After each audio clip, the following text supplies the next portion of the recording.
नर्मदे हर नर्मदे हर नर्मदे हर नमामि देवी नर्मदे. आज पुष्कळ लोक आपण जे नर्मदा अष्टकाचा अर्थ जाणून घेण्यापूर्वी नर्मदा नदी कशी आहे तिची आपण थोडीशी माहिती करून घेणार आहोत. कारण ज्या नर्मदा नदीवरती अष्टक केलं गेलेलं आहे आद्य शंकराचार्य यांच्याकडनं, आणि त्याचा अर्थ आपण आज बघणार आहोत. पण त्यापूर्वी नर्मदा नदी कशी आहे ती आपल्याला थोडीशी ज्ञात हवी असं मला वाटतं, म्हणून मी त्या नर्मदेविषयी तुम्हाला थोडक्यात माहिती सांगणार आहे. नर्मदा हा एक संस्कृत शब्द आहे. नर्मदा म्हणजे नर्म देणारी, म्हणजे अतिशय प्रसन्नता देणारी असा त्याचा अर्थ आहे. ब्रिटिश काळामध्ये नर्मदेचा उल्लेख नेर बुड्डा असं केला गेलेला होता जेव्हा ब्रिटिशांचं आपल्यावर राज्य होतं तेव्हा. पण त्याचाही अर्थ नर्मदा असं ते करायचे. पण नर्मदा नंतर आपल्याकडे संस्कृतमध्ये नर्मदा हा शब्द आला. ही भारतातील एक प्रमुख नद्यांपैकी आहे आणि ही मध्य प्रदेश, महाराष्ट्र, गुजरात या राज्यातून वाहते आणि आपल्या भारत उपखंडामधली ही 5व्या क्रमांकाची मोठी नदी आहे. आणि परंतु हिचं वैशिष्ट्य हे आहे की ही पश्चिम पूर्व पश्चिम अशी वाहते. बाकी सगळ्या नद्या उत्तर दक्षिण वाहत असतात, परंतु ही नदी बरोबर आडवी आपल्या भारताच्या नकाशामध्ये ती पूर्व पश्चिम वाहते. अमरकंटक हे या नदीचं उगमस्थान आहे. ह्याच नदीला आणखी 2 नावं आहेत, 2 काय 4 आहेत.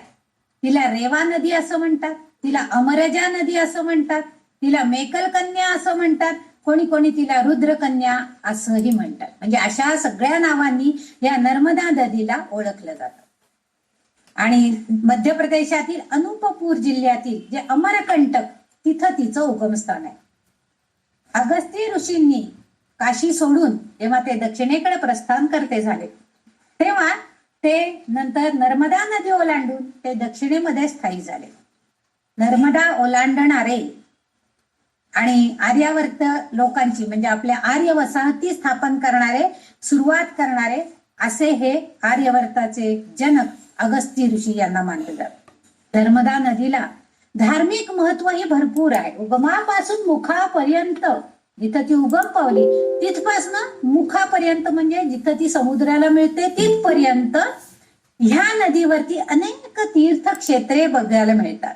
अनेक ऋषीमुनींनी हिच्या काठी तपश्चर्या केली आणि हिच्या प्रदक्षिणेला परिक्रमा असं म्हटलं जातं. आपण जेव्हा नर्मदेला प्रदक्षिणा घातली असं कोणी म्हणत नाही, नर्मदा परिक्रमा केली असं म्हणतात. नर्मदा काठावरची जी मंदिर आहेत मुख्य त्यांची थोडक्यात नावं पण सांगते. ज्यांनी केले आहेत त्यांना पुन्हा उजाळा होईल, ज्यांनी केली नाही त्यांच्या कानावर पडेल. अमरकंटक, शुक्लतीर्थ, ओंकारेश्वर, महेश्वर, सिद्धेश्वर, 64 योगिनी मंदिर बरंचसं आता भंग पावलेलं आहे. 24 अवतारांचं मंदिर, भोजपूरचे शिवमंदिर, भृगु ऋषींचे मंदिर आणि अशी अनेक छोटी मोठी मंदिरं या नदी काठावरती आहेत. परिक्रमा ही हिंदू धर्मीय व्यक्ती जे आहेत ते एक धार्मिक व्रत असं म्हणून करत असतात. कारण आणखीन एक गोष्ट ह्या नदीचं वैशिष्ट्य आहे म्हणजे नर्मदा नदीची जयंती साजरी केली जाते. बाकी कुठल्याही नदीची जयंती आपण करत नाही. जसं धर्मग्रंथांमध्ये गीता जयंती साजरी केली जाते तसं नद्यांमध्ये नर्मदेची फक्त जयंती साजरी केली जाते. नर्मदेची जयंती हिंदू पंचांगाप्रमाणे माघ महिन्याच्या शुक्ल सप्तमीला म्हणजे रथसप्तमीला ही नर्मदा जयंती असते. म्हणजे हा तिचा नर्मदेचा प्रकट दिन असं म्हटलं जातं. तिचा प्रकट दिन जयंती म्हणून साजरी केली. अमरकंटक या नदीच्या उगमस्थानी आणि इतर काठांवर सुद्धा कित्येक घाटांवर दिवसभर उत्सव स्वरूपामध्ये या नदीचं साजरीकरण केलं जातं, नदीला विभूषित केलं जातं. तुम्ही मागं जर कधी व्हॉट्सअपला तो व्हिडिओ सारखा येत होता, अनेक साड्या नेसून ह्या नदी काठापासून त्या काठापर्यंत म्हणजे अशा तऱ्हेनं तिला वस्त्र नेसून विभूषित करण्याचा प्रकार सुद्धा या जयंती कालामध्ये केला जातो असं आहे. त्यानंतर अनेक दीपदान, दिवे लावून नदीच्या पात्रामध्ये सोडले जातात की जेणेकरून तिचं पात्र सगळीकडनं सुशोभित होईल, प्रकाशमान होईल. अशा तऱ्हेनं तिची सेवा आपण भाविक लोक करत असतात, दीपदान करतात आणि सगळ्यात महत्वाचं म्हणजे ही नदी जन्माला आली असं म्हणतात सगळेजण. म्हणजे कशी आली तर असं, आता ह्या पुराणातल्या कथा आहेत, प्रत्यक्ष काय झालेलं होतं हे तर काही माहिती नाही, पण या कथांमध्ये पद्मपुराण, ब्रह्मांड पुराण, स्कंद पुराण ह्याच्यामध्ये ह्या काही कथांचा भाग आलेला आहे. त्याच्यामध्ये भगवान शंकरांच्या शरीरातून जेव्हा घर्मबिंदू म्हणजे घाम काही उत्पन्न झाला आणि त्यापासून ही नदी उत्पन्न झाली असं म्हणतात. त्यामुळं आणि तिच्या पात्रामध्ये जे दगड आहेत त्यांच्या घामापासून ती नदी उत्पन्न झाली, म्हणून तिच्या पात्रामध्ये असणारे जे दगड आहेत आपण त्याला नर्मदेचे गोटे असं म्हणतो, तर ते जे आहेत ते म्हणजे शंकराचं स्वरूप आहे, शिवलिंग आहेत असं म्हटलं जातं. म्हणून मी माझ्या काव्यामध्ये कंकर होती शंकर असा उल्लेख केलाय. कंकर म्हणजे दगड आणि ते प्रत्येक दगड हा शिवरूप होतो हिच्या सानिध्यामध्ये आल्यामुळं, या नर्मदेच्या सानिध्यामुळे आल्या. आणि काही गोष्टी ह्या नर्मदेच्या बाबतीमध्ये ती विपरीत दिशेला वाहते, म्हणजे ज्या दिशेनं तिनं व्हायला पाहिजे तशी ती वाहत नाही, उलटी म्हणजे पूर्व पश्चिम तिचा प्रवाह आहे. दुसरी गोष्ट आणखीन एक वैशिष्ट्य असं आहे की नदीच्या पाण्यामध्ये जे अनेक मछली, मासे, साप वगैरे असे बरेच प्राणी असतात, त्याच्यामधली मगर जे आहे ते मगर हे या नदीचं वाहन आहे. म्हणजे नर्मदा नदीची प्रतिमा जेव्हा जेव्हा आपण बघू तेव्हा तेव्हा ती मगर मछली म्हणजे मगरीवरती, मकर म्हणतो आपण तिला, मगर म्हणतो, तिच्यावरती स्वार झालेली अशी तिच्या प्रतिमा आपल्याला दिसतात. अमरकंटक, कोटी तीर्थ हे नर्मदेचे उद्गम स्थान आहे.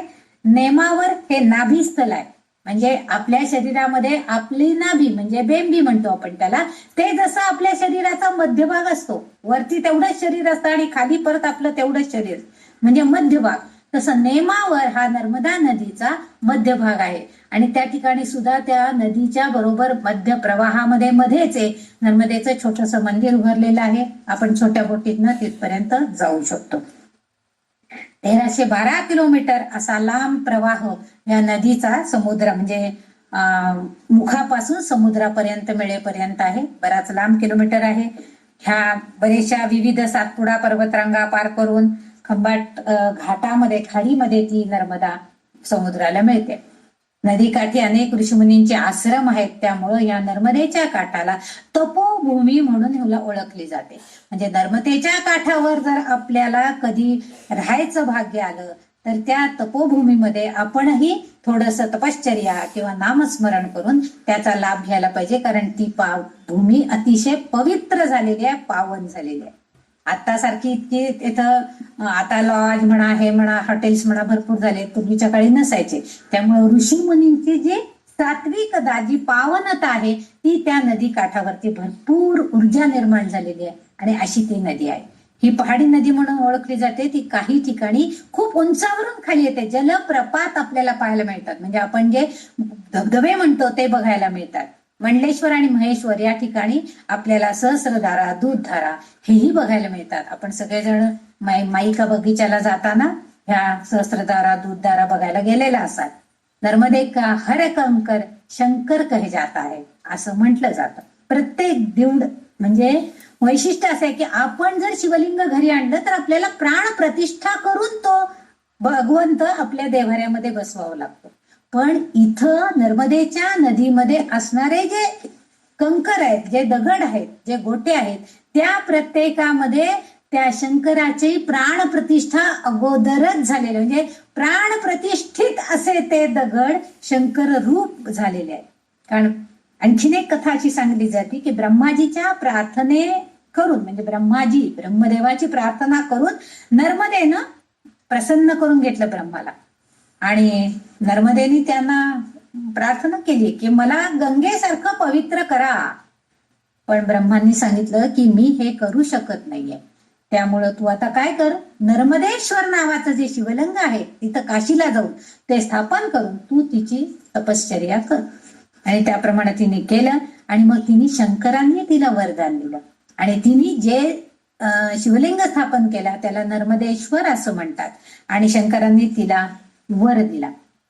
शंकर तिला असं सांगतायत की गंगा यमुना ह्या ज्या गंगा आणि यमुना ह्या ज्या नद्या आहेत, गंगा नदी ही मोक्ष गंगा नदी ही आपली पाप हरण करणारी आहे. म्हणजे आपण जर तिच्यामध्ये स्नान केलं तर आपली पाप सगळी धुतली जातात असं म्हटलं जातं. यमुना नदीचा जर विचार केला तर यमुना नदी ही यमुना नदीच्या काठी मथुरा, वृंदावन वगैरे सारखी ठिकाणं आहेत. म्हणजे त्या नद्यांच्या ठिकाणी हे आपल्याला प्रेमाची अनुभूती मिळते. परंतु नर्मदा नुसती दर्शन जरी आपल्याला तिचं मिळालं तरी ती आपल्याला सुखदायिनी आहे आणि मोक्षदायिनी सुद्धा आहे. म्हणजे तिच्यामध्ये स्नान करायची गरज नाहीये, तिच्या पूजा करायची गरज नाही. नुसत्या दर्शनानं सुद्धा आपल्याला मोठ्या मोक्षपदाची प्राप्ती आपल्याला इथं झालेली दिसते. म्हणजे इथं ब्रह्मदेव जेव्हा शंकरा प्रसन्न झाले तिला लिंग स्वरूप पत्थर होतील असं त्यांनी सांगितलं की तुला ह्या पुण्य मोक्षप्रद देणारे असे माझे लिंग स्वरूप पत्थर माझ्या ह्या नदीमध्ये म्हणजे ह्या तुझ्या नदीमध्ये होतील असं. आणि तुझ्या नुसत्या दर्शनानं सुद्धा ते सगळेजण पावन होतील, मोक्ष त्यांना मिळेल. आणखीन एक अशी कथा सांगतात, तिला मेखल कन्या असं का म्हणतात. राजा मेखल याची ती कन्या आहे असं समज. प्रेमात धोका झाल्यामुळं ही रागानं उलट्या दिशेला वाहू लागली अशी ही एक कथा प्रचलित आहे. हे तिचं लग्न या शोण राजाशी ठरलं. शोणभद्र असा जो एक राजा होता त्याच्याशी तिचं लग्न ठरलं होतं असं म्हणतात. आणि तिनं त्याला बघितलेलं नव्हतं शोण राजाला. तिला त्याला बघायची खूप उत्सुकता होती म्हणून तिने एक पत्र म्हणजे एक छोटस म्हणजे की मला तुला भेटायची खूप इच्छा आहे, तू कुठे येतोस भेटायला असं विचारण्यासाठी आपल्या दासीजवळ तिने ते पत्र देऊन पाठवलं होतं. परंतु गंमत काय घडली, त्या शोणाला ती मेखल कन्या आहे हे माहीतच नव्हतं. त्यांनी पण तिला बघितलेलं नव्हतं. ती दासी म्हणजे ती मेखल आहे, मेखल कन्या आहे असं त्याला वाटलं. म्हणजे नर्मदा आहे असं त्याला वाटलं आणि त्यामुळं त्या दासीमध्येच त्या शोणभद्राला रुची प्राप्त झाली. म्हणजे त्याला वाटलं की हीच चांगली आहे तिच्यापेक्षा. म्हणजे कारण तिला त्यांनी बघितलेलंच नव्हतं. नर्मदा ही रूपवान सौंदर्यवती होती परंतु तिने त्याला बघितलं नव्हतं. आणि त्यामुळं जेव्हा त्या दासीला यायला उशीर झाला, निरोप लवकर मिळाला नाही आणि खूप वेळ लागला, अजून का आली नाही ती म्हणून नर्मदा वाट बघत होती. आणि जेव्हा तिला हे कळलं की ही दासीच त्या शोणाच्या मनामध्ये भरलेली आहे तेव्हा अतिशय क्रोधित होऊन ती उलट्या दिशेनं वाहू लागली. म्हणून तिचा प्रवाह उलटा आहे अशी ही एक कथा सांगितली जाते. आता ह्या दंतकथा आहेत, काही खऱ्या असतील काही खोट्या, पण त्याला काहीतरी कारण हे असणारच आहे. आणि त्यामुळे तिने सांगितली स्वाभिमानी होती आणि ती जेव्हा क्रुद्ध झाली तेव्हा ती म्हटली की ठीक आहे मी आता लग्नच करणार नाही. म्हणून तिला चिरकुवारी म्हणून तिच्या काठावरती जेव्हा परिक्रमा पूर्ण होते तेव्हा कुमारी पूजनाला अतिशय महत्व आहे. म्हणजे आपल्याकडं सवाष्ण पूजन आपण जेव्हा करतो त्यापेक्षा सुद्धा सौभाग्यवतींचं पूजनापेक्षा तिथं कुमारी भोजनाला किंवा कुमारींची पूजा करायला जास्त महत्व आलेलं आहे. पुण्या कणखले गंगा कुरुक्षेत्री सरस्वती ग्रामेवा यदिवारण्ये पुण्या सर्वत्र नर्मदा असं म्हटलं जातं. म्हणजे कणखल म्हणजे हे आपलं ऋषिकेश हरिद्वार वगैरे ठिकाणी आहे जी गंगा आहे ती पुण्यवान आहे नक्की. कुरुक्षेत्री सरस्वती गुप्त झालेली आहे. ग्रामेवा यदि अरण्य म्हणजे कुठल्याही अरण्यामध्ये कुठल्याही गावामध्ये ज्या नद्या असतात त्यापेक्षा सुद्धा पुण्या सर्वत्र नर्मदा नदी नेहमीच पुण्यवान अशी ठरलेली आहे. त्याशिवाय आपण नेहमी रोज स्नान करताना सुद्धा जेव्हा श्लोक म्हणतो तेव्हा त्याच्यामध्ये पण आपण म्हणतो गंगेचे यमुनेचे गोदावरी सर्वदा गोदावरी सरस्वती नर्मदा सिंधू कावेरी ज्योते जलेस्मिन सन्निध कुरु. म्हणजे या सगळ्या नद्यांचं पाणी आपल्याला स्नानामध्ये यावं. पहिला तांब्या आपण जेव्हा अंगावरती घेतो तेव्हा श्लोक म्हणून जर त्या पाण्यामध्ये त्या सगळ्या नद्यांचं पाणी यावं अशी एक मानस कल्पना करून आपण स्नानाला आरंभ करतो. ह्या आता ही सगळी झाली थोडीशी ह्या नदीची तुम्हाला माहिती सांगितलेली आहे. आणि ह्या अष्टकाची दिव्य रचना कशी झाली आता आपण तेही थोडक्यात बघूया. अष्टकाची ही दिव्य रचना ओंकारेश्वराच्या नदी काठावर झाली. ओंकारेश्वराच्या ठिकाणीच नर्मदेच्या काठावरच झालेली आहे. शंकर दिग्विजय नावाचा ग्रंथ आद्य शंकराचार्यांनी रचला आणि त्यांनी तिथूनच आपण दिग्विजय म्हणजे सगळीकडं विजय प्राप्त करण्यासाठी जेव्हा फिरायचे किंवा सगळीकडे जायचं असतं त्याला दिग्विजय असं म्हणतात. म्हणजे कायम स्वरूपाचा विजय मिळवण्यासाठी. तसं शास्त्रार्थ करण्यासाठी शंकराचार्य ओंकारेश्वराहून निघाले होते आणि त्यावेळेस त्याच्या अगोदरच त्यांनी दिग्विजय नामक एक ग्रंथही लिहिला होता. आणि त्यांच्या दिग्विजय शास्त्रार्थ दिग्विजयाची सुरुवात ही ओंकारेश्वरापासून झाली. आणि तिथे आपण जेव्हा ओंकारेश्वराला वरती चढायला सुरू करतो त्याच्याच खालच्या बाजूला एक छोट्याशा गुंफेमध्ये बसून आद्य शंकराचार्यांनी ह्या नर्मदा अष्टकाची निर्मिती केलेली आहे. मंदिराच्या पायऱ्या चढताना आपल्याला ही गुफा पाहायला मिळते. अतिशय थंड म्हणजे वातानुकूलित वातावरण असणारं असं हे स्थान आहे. खूपच छान ह्या नदीचा काठ आहे आणि स्वच्छ. मुख्य म्हणजे नर्मदा नदीचं पात्र अतिशय स्वच्छ आहे कारण ती पवित्र नदी. तिच्यामध्ये आपण साबण लावून आंघोळ सुद्धा करायची नाही.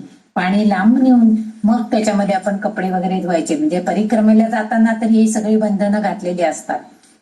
अतिशय छान पात्र आहे. आणि नर्मदा म्हणजे ही सुख देणारी नदी, ही सुखदायिनी. या खळाळत जाणाऱ्या पाण्याचे नृत्य स्वरूपामध्ये वर्णन शंकराचार्यांनी आपल्या या नर्मदा अष्टकामध्ये केलेले 8 श्लोक आहेत. 8 श्लोकामध्ये मैयाचं महात्म्य वर्णन केलेलं आहे शंकराचार्यांनी आणि 9व्या श्लोकामध्ये त्यांनी फलश्रुती पण आपल्याला सांगितलंय. कुठल्याही श्लोकाची कुठल्याही स्तोत्राची निर्मिती करताना आपल्याला फलश्रुती हवी असते कारण आम्ही म्हटलं हे तर मला काय मिळणार आहे हे आपल्याला आवश्यक असतं. त्याप्रमाणे या 9व्या फलश्रुतीच्या श्लोकाची सुद्धा रचना शंकराचार्यांनी केलेली आहे. हे स्तोत्र पंचचामर अशा या वृत्तामध्ये रचले गेलेलं आहे. आणि ह्या आता आपण प्रत्यक्ष नर्मदा अष्टकातल्या पहिल्या श्लोकाचं वाचन करणार आहोत.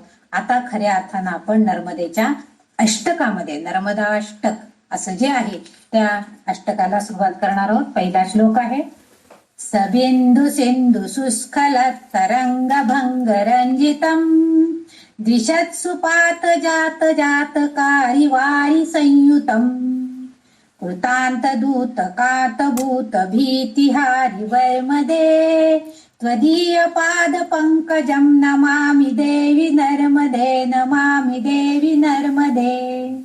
असा हा पहिला श्लोक आहे. ह्याच्यामध्ये सबिंदू म्हणजे छोटासा बिंदू आहे.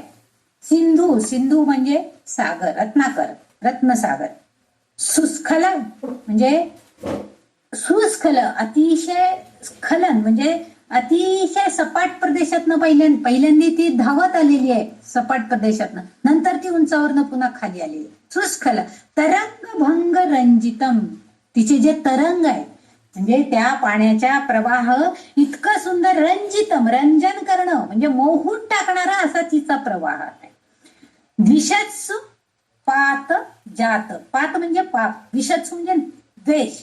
म्हणजे आपल्या मनामध्ये असणारं द्वेष, आपल्या मनामध्ये असणारं पाप हे सगळं जातकारी म्हणजे सगळं काढून टाकण्याचं काम जातकारी घालून टाकते. ती नदी जी आहे त्या नदीचं जे पाणी आहे ते वारी संयुतम म्हणजे ते वारी म्हणजे पण पाणीच. त्या पाण्याबरोबर आपल्या मनामध्ये असणारे हे जे देशाची भावना किंवा आपल्याला पाप विचारांची भावना जी आपल्या मनामध्ये आहे ती सगळी वाहून टाकण्याचं काम ही नर्मदेचं पाणी करत असतं.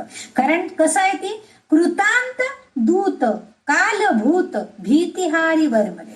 कृतांत म्हणजे भयंकर म्हणजे भयानक रूप. अशा रूपामध्ये दूत म्हणजे राक्षस म्हटलं, इथं राक्षस नाहीये पण कृतांत दूत म्हणजे देवांचे दूत म्हटलं तरी चालेल. कालभूत कालाचे दूत म्हणजे आपल्या जो काळ चाललेला आहे त्या काळामध्ये असणारे काही चांगले आणि काही वाईट असे जे सगळे जण आहेत भीतिहारी वरमध्ये. ह्या सगळ्यांच्या म्हणजे आपण जेव्हा काळ कंठत असतो तेव्हा काही वेळेला आपल्याला खूप भीती वाटत असते की आता माझं कसं होणार. आणि त्यामुळं आपल्याला भीतिहारी वरमध्ये म्हणजे आपल्या हृदयातून त्या कृतांत दूत म्हणजे यमदूत आहे आणि कालभूत आहे. कालभूत म्हणजे अवधूताचं भय हरण करणे, यमदूताचं भय आपल्या मनातून हरण करण्याचं काम फक्त ही नर्मदा देवी करते. त्वदीय पाद पंकजम, तुझ्या पादां म्हणजे तुझ्या पायावरती नतमस्तक आहे मी, नमामि देवी नर्मदे, मला तुझं दर्शन दे असं म्हणते. नमामि देवी, मी तुला नमस्कार करतोय. म्हणजे गंगा नदीच्या स्नानानं पापक्षालन करते, पण नर्मदा मात्र नुसत्या दर्शनानं देखील पापांचं क्षालन करते. अशी जी खळाळत्या पाण्याच्या लाटांबरोबर पाण्याचे तुषार उडवीत वेगाने वाहताना अतिशय शोभायमान दिसते, म्हणून तरंग भंग रंजितम म्हटले. अतिशय शोभायमान दिसते. तिचा तो खळाळता प्रवाह वाहताना बघितला की मनाला खूप छान वाटतं. तिच्या काठावरती आपण निवांत बसावं आणि तिचं निरीक्षण करावं, खूप सुंदर वाटतं. तुषार उडवीत ती येत असते. पापातून ज्यांची इतरांची रागराग करण्याची प्रवृत्ती जन्म घेते, ज्यांच्या मनामध्ये पाप असतो, द्वेष असतो, त्यांच्या मनामध्ये थोडी भय पण असतं आणि मग इतरांविषयीचा राग करण्याची, दुसऱ्यांविषयीचा द्वेष करण्याची वृत्ती निर्माण होते आणि ती सगळी घालवून टाकण्याचं काम जे आहे, त्यांची पाप हे हिचं जल म्हणजे नर्मदेचं जल ते नष्ट करते. ती सगळी पाप ताप सगळं नष्ट करते. तसंच भूत पिशाच जे आहेत, म्हणजे आपल्याला जे भय वाटतं की माझ्या हातनं आता हा काहीतरी घडलंय, मग मला आता शिक्षा होणार, हे मनातलं भय जे आहे ते भय सुद्धा ही नर्मदा देवी नर्मदा देवी म्हणजे नर्मदा नदी आपल्यातनं घालवून टाकते. जे तिच्यामध्ये तेवढी कुवच आहे, म्हणजे भय दूर करणारं कवच ती आपल्याला प्रदान करते. तिचं दर्शन घेतलं की आपल्या मनाला एक प्रकारची एक शक्ती प्रदान होते आणि आपोआपच आपल्या मनातनं ही सगळं भ्रम, आपली भीती त्या यमाच्या दूताची ते आपोआपच नष्ट होते. अशा हे देवी नर्मदे तुझ्या चरण कमलांना मी वंदन करतो, असं हे पहिलं हे आहे. याचं मराठी, या श्लोकांचं मराठीमध्ये थोडस रूपांतर केलेलं आहे. खळाळते तरंग जोमदार थेंब अतिशय शोभामान देतात. निर्मित आक्सा कुकर्म त्यास विची म्हणजे लाटा शाळितात, म्हणजे त्या लाटा त्या संपूर्ण परिसरामधून वाहत असतात. पिशाच भूत यांची भीती ही नर्मदा देवी दूर करते. नंतर म्हणजे काय तर ती आपल्याला कट्ट देत साधका, कट्ट म्हणजे चिलखत, आपल्या शरीराभोवती एक प्रकारचं ती कवच निर्माण करते. तुझे पदार विंदतो वंदितो सदैव अमृते, अमृत म्हणजे नर्मदा नदी स्वतः.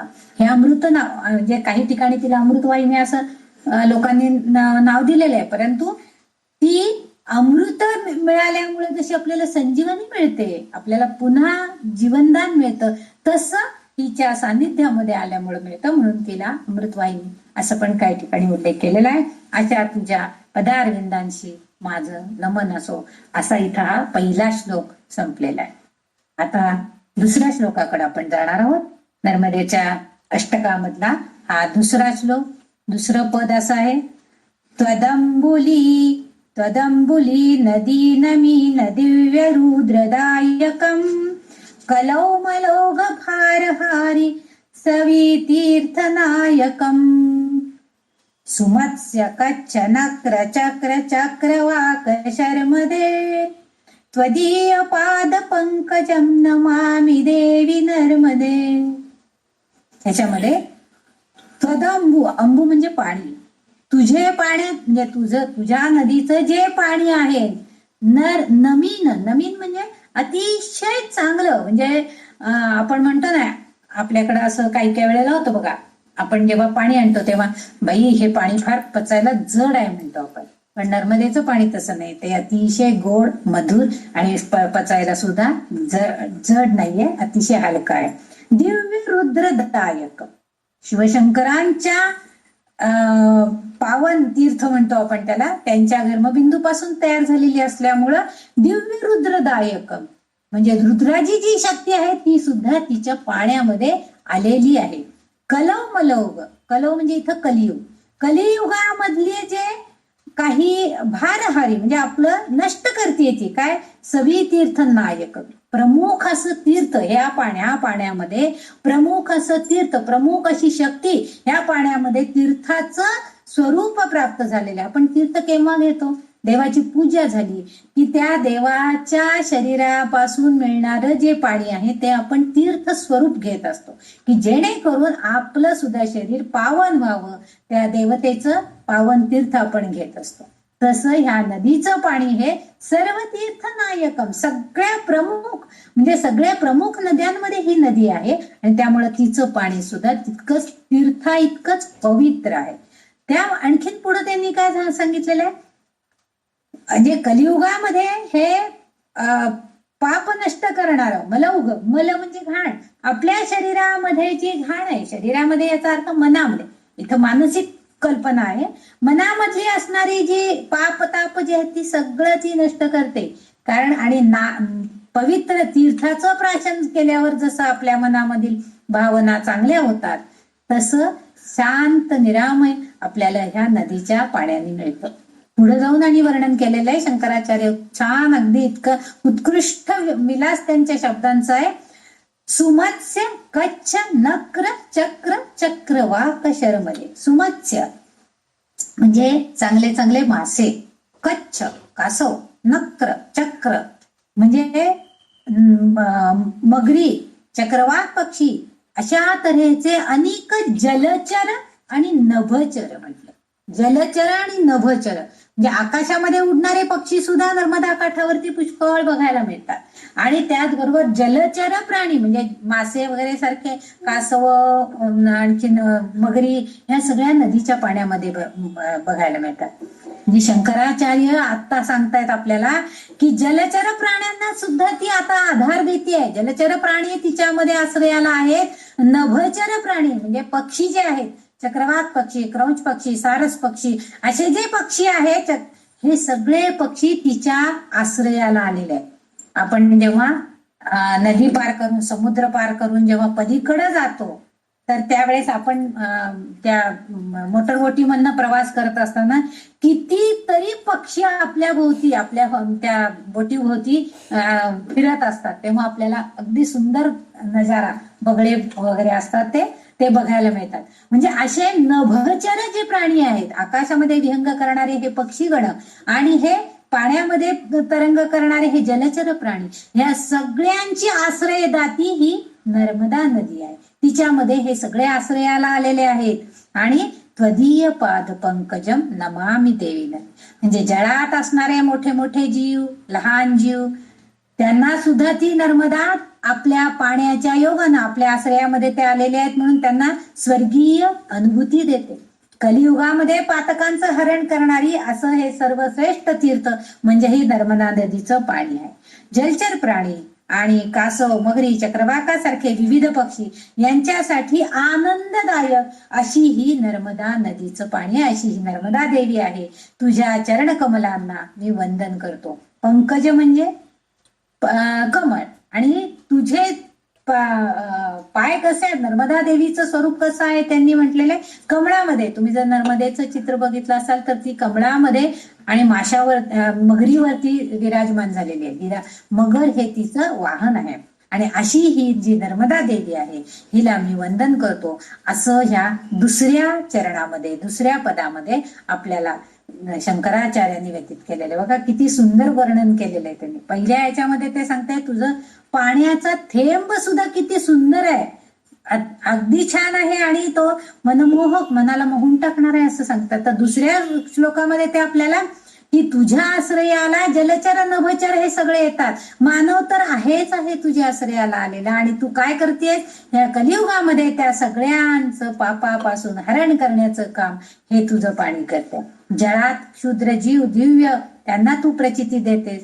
कलियुगी कुकर्म करणाऱ्या सगळ्या मानवांना सुद्धा त्यांचं ते कुकर्म नाश करण्याचं काम हे तुझं तोय म्हणजे हे तुझं पाणी, इतकी श्रेष्ठता तुझ्या पाण्यामध्ये आहे. अशा तऱ्हेनं असणारी तू त्या सगळ्यांना सौख्य प्रदान करतेस. अशा तुझ्या पदांबुजांना, तुझ्या पदांशी आम्ही सदैव नम्र आहोत. तुझ्या पदांना आम्ही नेहमी वंदन करतो आहोत असं दुसऱ्या श्लोकामध्ये सांगते. तिसरा श्लोक जो आहे त्याच्यामध्ये शंकराचार्य आणखीन सुंदर वर्णन करतायत. महागभीर नीरपूर पापधूत भूतलम ध्वनात समस्त पातकारी दारिता पदाचल जगल्लये महाभये मुकुंडु सूनु हर्म्यदे त्वदीय पाद पंकजम नमामि देवी नर्मदे महागभीर. आता इथं गंभीर साथ आहे की गंभीर आहे. सागराला नेहमी गंभीरतेची उपमा दिलेली असते.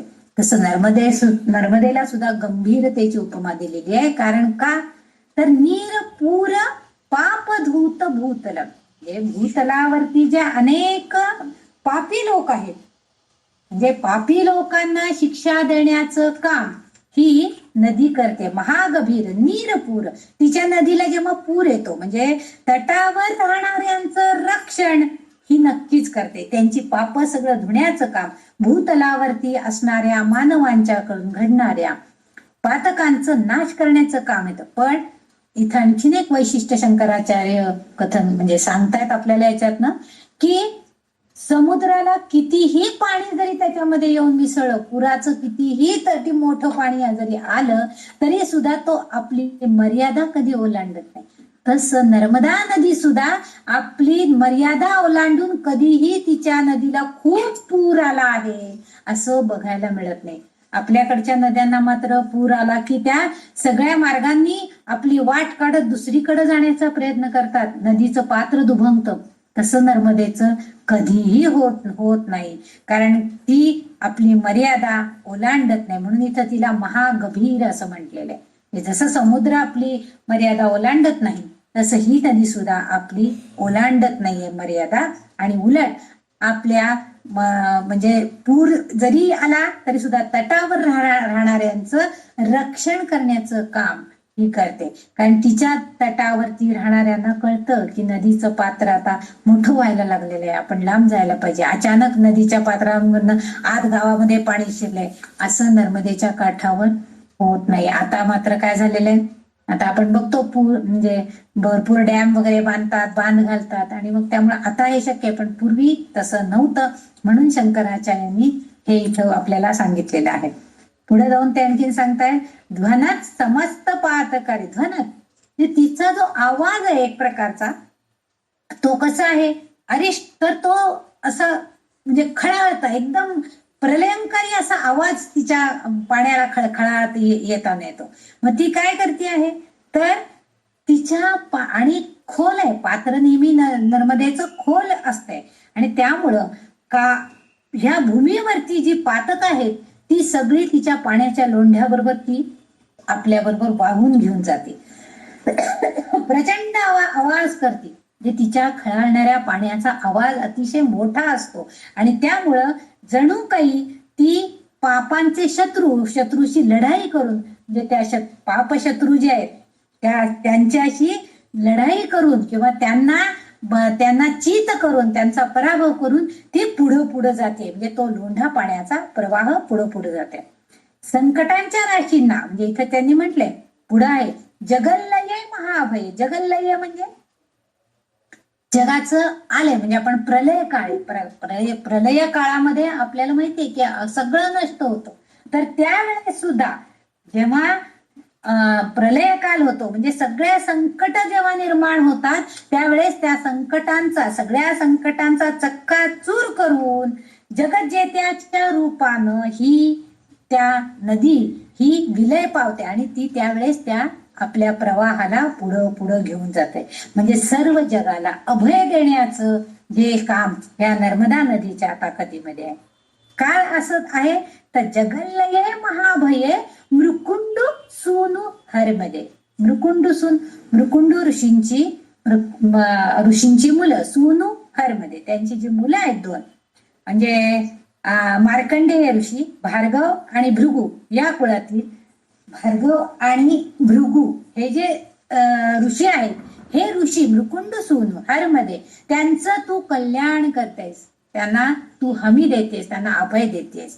म्हणून त्यांनी इथं म्हटलंय ध्वनात समस्त काही दारिता पदाचल. म्हणजे तुझ्या पावलांचा आवाज म्हणजे तुझ्या प्रवाहाचा आवाज इतका मोठा असतो की जणू काही तू संकटांच्या राशींचं निर्दालन करून पुढं जित्या म्हणजे ती सगळ्यांना आपल्यामध्ये विलीन करून घेते आणि पुढं पुढं जात असते आणि सर्व जगाला अभय देण्याचं काम मार्कंडेय ऋषींना विशाल निवास स्थान देते. अशी ही नर्मदा आहे, तुझ्या चरण कमलांना मी वंदन करते.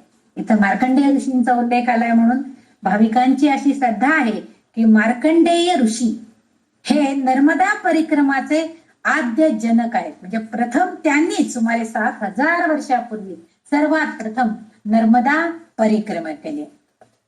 आणखीन एक गोष्ट आहे की मार्कंडेय ऋषी यांना खरं तर थोडंच आयुष्य होतं, परंतु या नर्मदेच्या कृपा प्रसादामुळे त्यांना आयुष्य वाढून मिळालं आणि त्यांनी त्यावेळेस मृत्युंजय मंत्राचा जप या नर्मदेच्या काठीच केलेला होता आणि त्या जपाच्या योगानं ते चिरंजीव झालेले आहेत.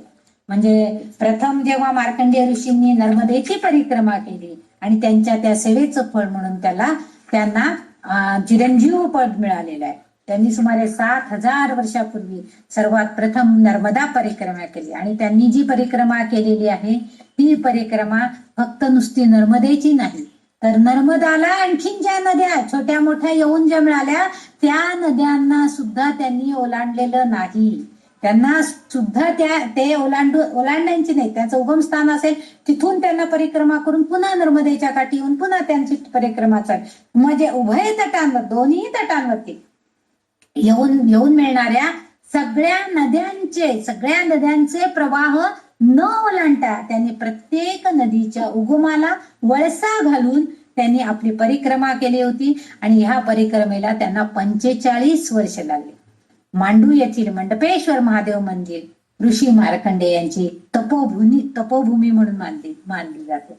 अशा ह्या मार्कंडेय ऋषींचं स्थान हे नर्मदा पुराणामध्ये पण त्याला अतिशय महत्व आहे आणि ह्या श्लोकामध्ये या शंकराचार्यांनी त्यांचा उल्लेख केलाय काय की मार्कंडेय ऋषींना तुझ्या नर्मदा काठावरती अशा तऱ्हेचं एक विशाल असं स्थान प्राप्त झालेलं आहे, महात्म्य प्राप्त झालेलं आहे. अशी ही नर्मदा देवी. अशा तऱ्हेचा हा आपण आता तिसरा श्लोक शंकराचार्यांनी सुंदर वर्णन केलेलं आहे.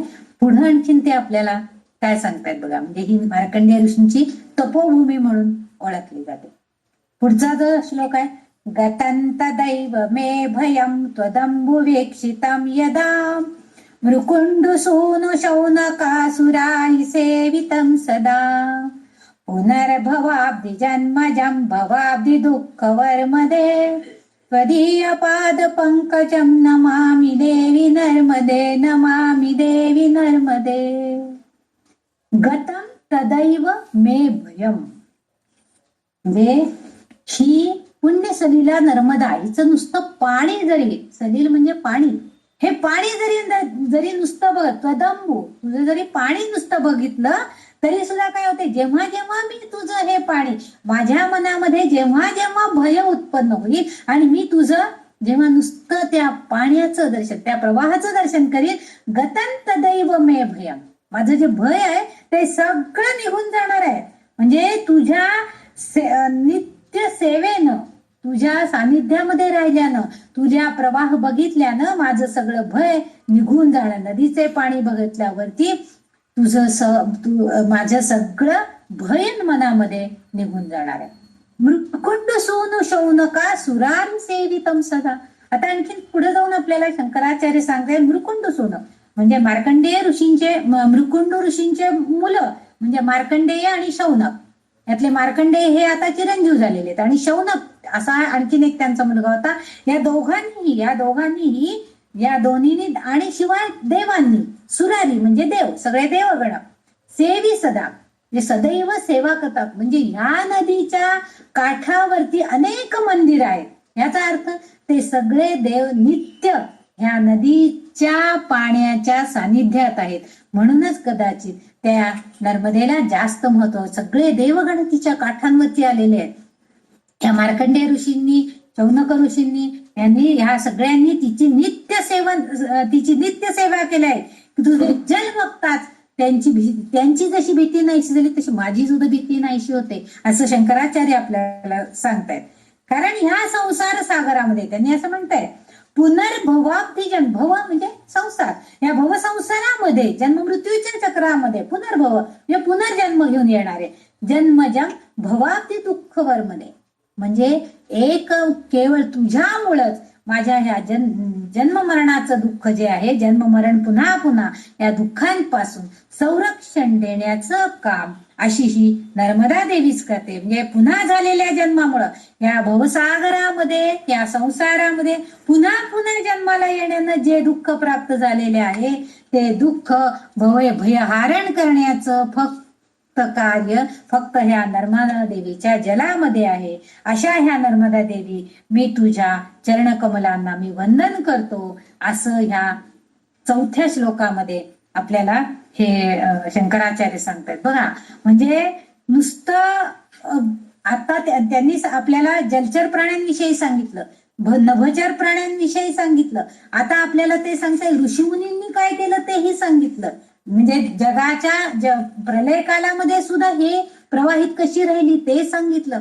आता आपल्याला सांगतायत की मानव देहामध्ये जन्म मृत्यूच्या चक्रामध्ये अडकलेले जो मानव देह आहे, त्याला सुद्धा त्याची भीती नाहीशी करणं, त्याला त्या भवसागरातून पार करण्याचं काम फक्त ह्या नर्मदेच्या तीर्थामध्ये, नर्मदेच्या पाण्यामध्ये आहे. त्यामुळे तिचा संग नेहमी व्हावा अशी अपेक्षा शंकराचार्य तिच्याकडे सुद्धा करतायत. आणि म्हणून बराच काळ शंकराचार्य सुद्धा नर्मदेच्या काठावरती राहिलेले आहेत आणि त्यांनी भरपूर जे ग्रंथसंपदा निर्माण केली, तीही काही या नर्मदेच्या काठावरती राहिल्यावर झालेली आहे.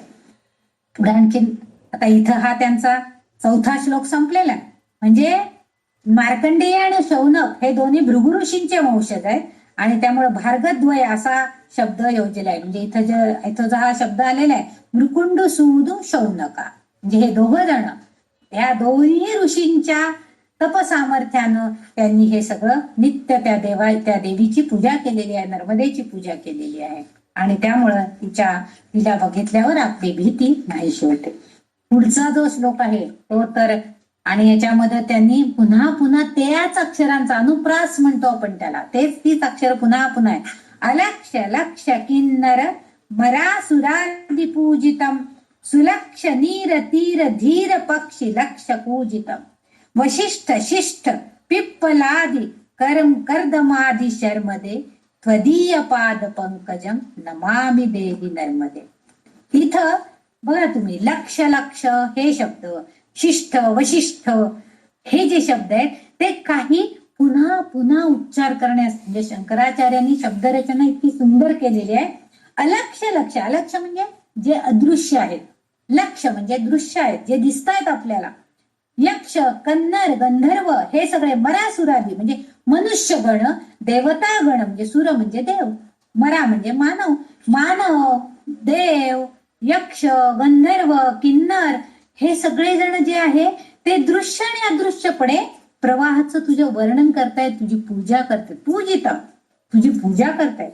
सुलक्ष नीर तीर धीर पक्षी लक्ष पूजितम.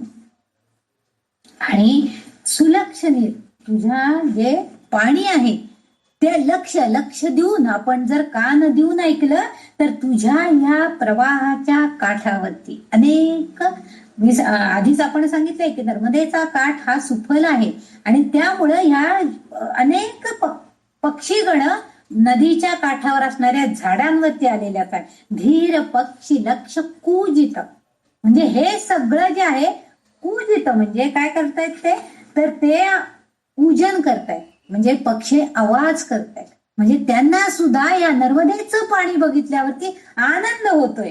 सुलक्ष नीर तीर धीर पक्षी लक्ष कूजित, म्हणजे हे अनेक प्रकारचे पक्षी तिथं त्या नदीचा प्रवाह बघून अतिशय आनंदित होतात आणि मधुर आवाजामध्ये पूजन करीत असतात. पुढे त्यांनी सांगितले वशिष्ठ शिष्ठ पिप्पलादी कर्दमादी शर्मदे. आता इथं आपण थोडस आधी या वशिष्ठ शिष्ठ पिप्पलाद आणि कर्दम यांची थोडीशी माहिती बघणार आहोत.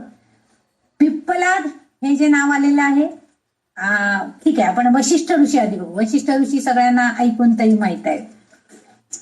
योग वशिष्ठ हे ऐकलेलं असल्यामुळे रामाच्या काळामध्ये वशिष्ठ ऋषींचा उल्लेख झालेला असतो. विशिष्ट शिष्ठ पिप्पलाद, शिष्ट म्हणजे इथं थोर अर्थ आहे. शिष्ट म्हणजे आपण म्हणतो काय शिष्टबाई आहे असं नाहीये, थोर असे. पिप्पलाद म्हणजे उपनिषदांचे महान ऋषी असे. म्हणजे अथर्ववेदाचं पहिलं संकलन ह्या पिप्पलाद ऋषींनी केलेलं होतं. आणि पिप्पलाद नावाची अथर्ववेदाची एक शाखा सुद्धा आहे, म्हणजे एक वेगळा भाग पण आहे. प्रश्न उपनिषदांमध्ये ही त्याचा निर्देश केले गेलेले. एक ते सनातन धर्म वाढवणारे महान विद्वान आणि धर्मशास्त्रज्ञ होते, असं पिप्पलाद ऋषींचा थोडीशी माहिती आपल्याला मिळते. नंतर ब्रह्मदेवाच्या सावलीपासून उत्पन्न झालेले कर्दम ऋषी, या कर्दमांचा उल्लेख आपल्या श्री सूक्तामध्ये आलेला आहे बघा. ब्रह्मदेवाच्या सावलीपासून हे उत्पन्न झाले. स्वयंभू मनूचे ते जावई होते. त्यांनी ऋग्वेदातील अनेक ऋचा रचल्या आहेत आणि त्या ऋचांपैकी एक ऋचा आपल्या म्हणजे चिखलीत, कर्दम, इंदिरासुत ह्या 3 ऋषींनी मिळून श्रीसूक्त रचलेलं आहे. श्रीसूक्ताचे रचयिता तेच आहेत असं आपण म्हणतो.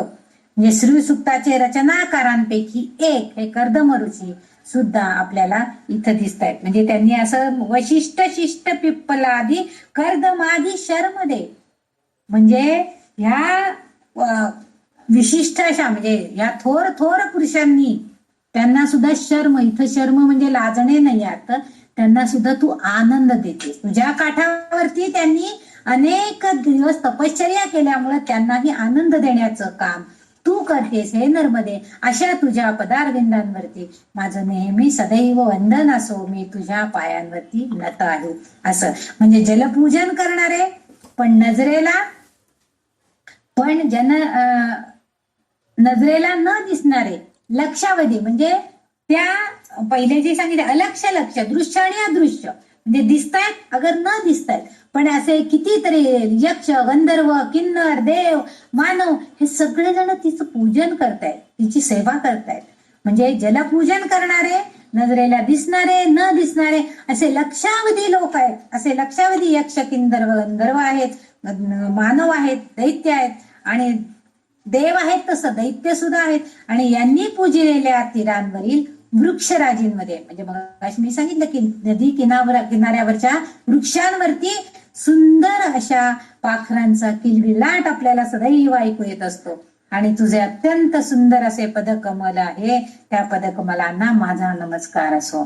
तुम्ही जर पहाटे लवकर जर म्हणजे नर्मदेच्या स्नानाला लवकरच जातात आणि अशा वेळेला जर गेलात तर ओंकारेश्वराच्या तिथं जेव्हा परिक्रमा करतात, नावेतून परिक्रमा करतात, तेव्हा ही भरपूर झाडी अलीकडं पलीकडं आपल्याला बघायला मिळते. आणि त्यावेळेस या पक्षीरव म्हणजे पक्ष्यांचा आवाज आपल्याला अगदी छान मधुर असा नेहमी ऐकायला मिळतो.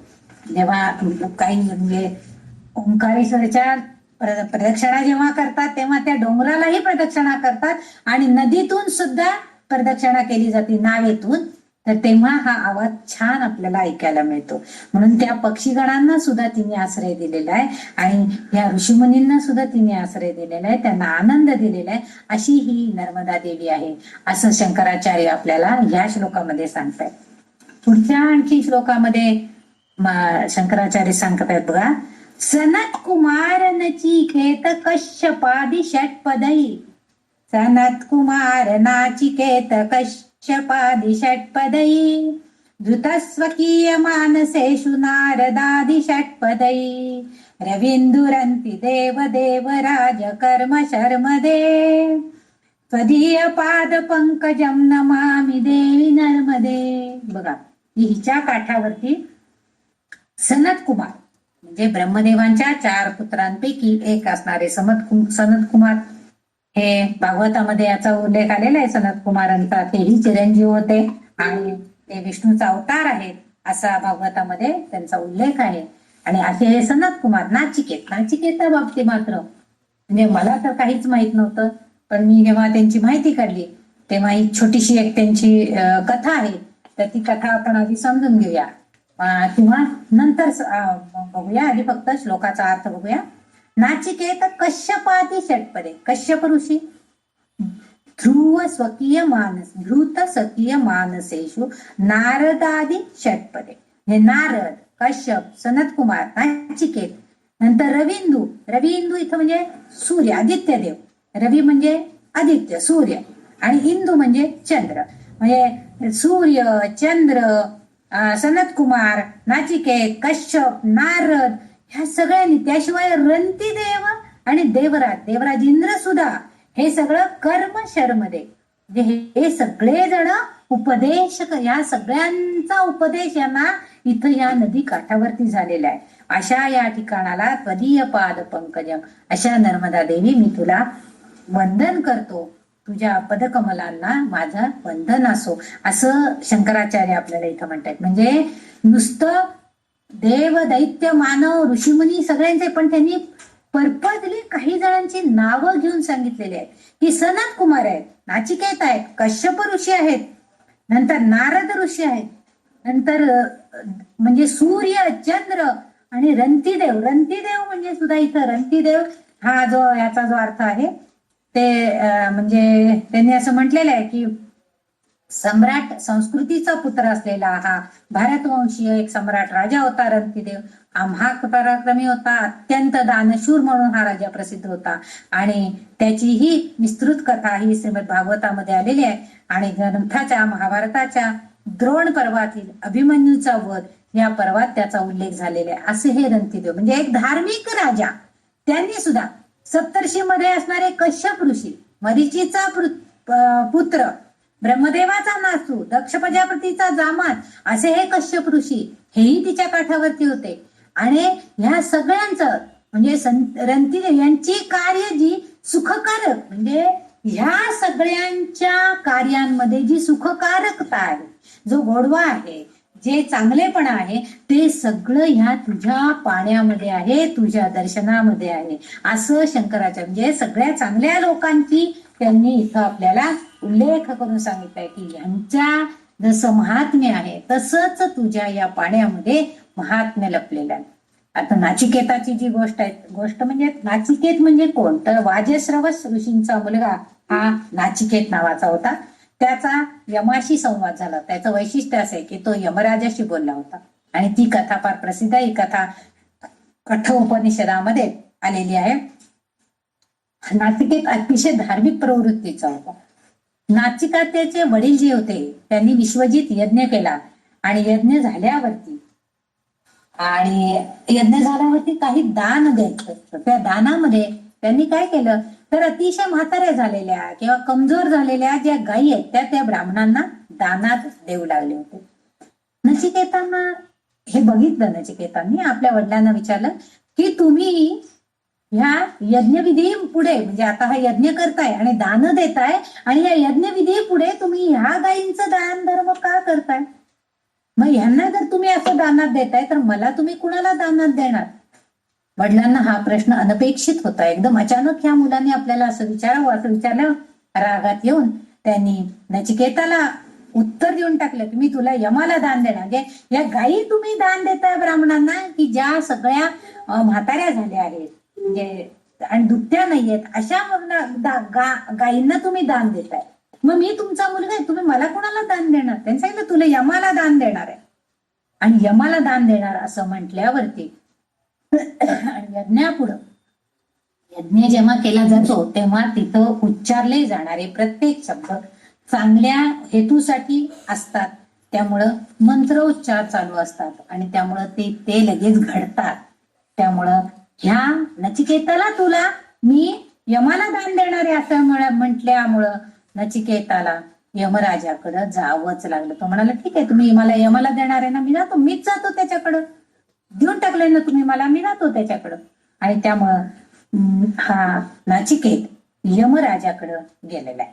3 दिवस 3 रात्र त्याला या यमराजाच्या महाला बाहेर राहावं लागलं. कारण यमराज त्यावेळेस कामासाठी असंच कोणाचे तरी प्राण हरण करण्यासाठी ते बाहेर गेलेले होते. आणि 3 दिवसानंतर जेव्हा यमराज महाली परतले तेव्हा नाचिकेत प्रतीक्षेमध्ये तिथं बसलेले आहेत. म्हणजे आपणहून यमराजाकडे येणारा हा नाचिकेत बघितल्यावर यमराजांनाही खूप आनंद झाला की माझ्याकडे भयभीत होऊन लोक येत होते, मला नेऊ नका असं म्हणणारे लोक मला भेटायचे, पण हा आपणहून स्वतः माझ्या मागे आलेला आहे. त्यामुळं यमराज खूप खुश, आपल्या प्रतीक्षेमध्ये हा इथं बसलेला आहे बघितल्यावर ते खुश झाले आणि त्यांनी त्याला 3 वरदान मागायला सांगितले की तुला काय हवं ते मग, तुला 3 वरदान देतो. आपण जेव्हा सावित्रीनं म्हणजे सावित्रीच्या पतीचे प्राण गेले होते आणि सावित्री जेव्हा त्यांच्या मागोमाग चालली यमराजांच्या, त्यावेळेस त्यांनी तिला पण असेच 3 वर दिले होते. म्हणजे यमराज 1 किंवा 2 वर देत नाहीत, ते प्रत्येक 3 वर देतात. त्यांनी सांगितलं तुला काय 3 वरदान देतोय, काय मागायचं ते माग. त्यांनी काय मागावं, तो म्हटला मी जेव्हा घरी पोहोचेन म्हणजे मला तुम्ही घरी सोडा, हे त्यामध्ये आलंच, म्हणजे मी काही तुमच्याकडे राहणार नाही, मला घरी जायचंय. पण तेव्हा माझे वडील जेव्हा मी घरी पोहोचेल तेव्हा त्याचे वडील त्याचा स्वीकार करतील आणि त्यांचा राग शांत होईल. कारण वडिलांनी क्रोधामध्ये येऊन हे शब्द उच्चारलेले होते की तुला मी यमराजाला देईल, आणि म्हणून त्यांनी सांगितलं की मी जेव्हा तिथं पोहोचेन तेव्हा त्यांचा क्रोधावरती नियंत्रण आलेला असेल आणि ते माझा आनंदानं स्वीकार करतील, म्हणजे माझा सुद्धा राग करणार नाही. हा त्यांनी पहिला वर मागितला. दुसऱ्या वरदानामध्ये नाचिकेत त्यांना विचारलं की देवी देवता स्वर्गात अजरामर आहेत का, त्या निर्भयपणे सगळीकडे फिरू शकतात का. म्हणजे बघा, देवी देवतांना सुद्धा भय होतो की कोणी आक्रमण करेल, कोणी तपश्चर्या करून ह्या देवतेला जिंकून घेईल, ह्या देवीला जिंकून घेईल किंवा परत ते तिचं हरण करेल, ही भीती देवदेवतांना सुद्धा होती. म्हणून त्यांनी विचारलं ते निर्भयपणे राहत आहेत का.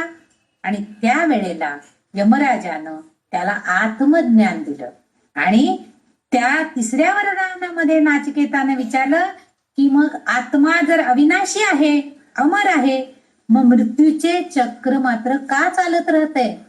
कारण आत्म्याला कुठला तरी देह धारण करावा लागतोय, त्याशिवाय तो आत्मा राहू शकत नाही. तो अविनाशी आहे, दुसरीकडे कुठं राहू शकत नाही, कुणाच्या तरी देहामध्ये त्याला राहावं लागतंय. मग जन्म मृत्यू आहे, आत्मा कधीच मरत नाही आणि जन्मही घेतही नाहीये. मग हे जन्म मृत्यूचे रहस्य काय आणि यातून बाहेर कसं यायचं, हा प्रश्न नाचिकेतानं यमालाच प्रत्यक्ष विचारला. यमराजांनी सांगितलं हा प्रश्न विचारू नकोस, मी तुला अपार धनसंपदा देतो. पण नाचिकेता या प्रश्नावर अडून राहिला आणि त्यावेळी नाचिकेताला यमराजाने आत्मज्ञान सांगितले, ब्रह्मज्ञान दर्शन करवलं. मनुष्याची 5 कर्मेंद्रिय, 5 ज्ञानेंद्रिय आणि मन ही जी आहेत यांचे ज्ञान ज्याला झालं तो मनुष्य ध्यान आणि चिंतन करतो आणि मग मृत्यू पश्चात हा जीव बंधनातून मुक्त होतो, असं त्यांनी त्याला आत्मज्ञान दिलं. म्हणजे जेव्हा त्यांनी नाचिकेतानं प्रश्न केला त्यावेळेस त्याला त्यांनी हे आत्मज्ञान सांगितलं की जे आपली कर्मेंद्रिय ज्ञानेंद्रिय आहेत यांच्या योगानं तुम्ही जर ज्ञान प्राप्त करून घेतलेलं असेल तर मृत्यूनंतर जीव बंधनातून मुक्त होतो, म्हणजे मोक्ष मिळतो.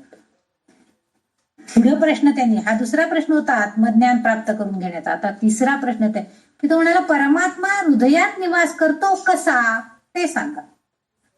आता 2ऱ्या वरदानामध्ये त्यांनी त्याला आत्मज्ञान दिलं, पण ज्ञान जे आहे, ज्ञान जेव्हा दिलं त्यावेळेस ज्ञान 3 प्रकारचे आहेत. अग्नी ज्ञान, आहवनीय ज्ञान म्हणजे आवनीय अग्नी, ग्राह्यपत्य अग्नी आणि दाक्षिणाग्नी.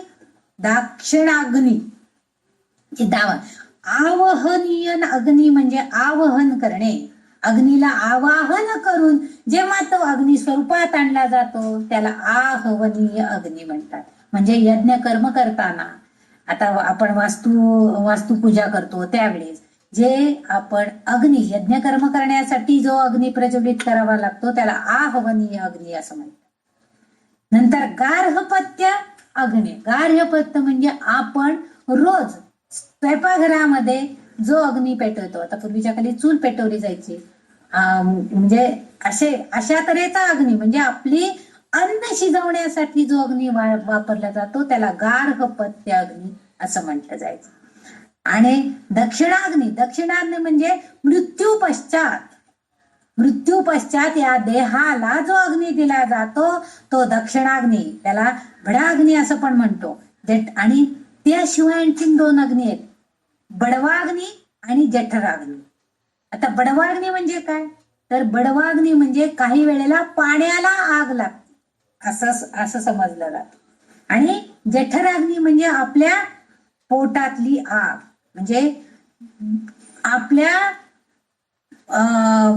उदरातली जी आग आहे तो जठराग्नी, तो सतत पेटलेलाच असतो तो अग्नी. म्हणूनच आपल्याला भूक लागते आणि भुकेची जी आग आहे तो जठराग्नी, आणि पाण्याची जी आग आहे तो बडवाग्नी. आपण बघतो की कधी कधी जंगलांमध्ये वणवा पेटला जातो, तो वडवाग्नी. म्हणजे कसा की चुकून ठिणगी निर्माण होते आणि त्याच्यापासून लगेच अग्नी निर्माण होतो, आणि तो सगळी स्थल म्हणजे जे काय तिथं काटे कुटे झाड घर दार काय असतील त्या सगळ्याला पेट घेत राहतो. त्याला आपण बडवाग्नी असं किंवा वडवाग्नी असं म्हटलं जातं.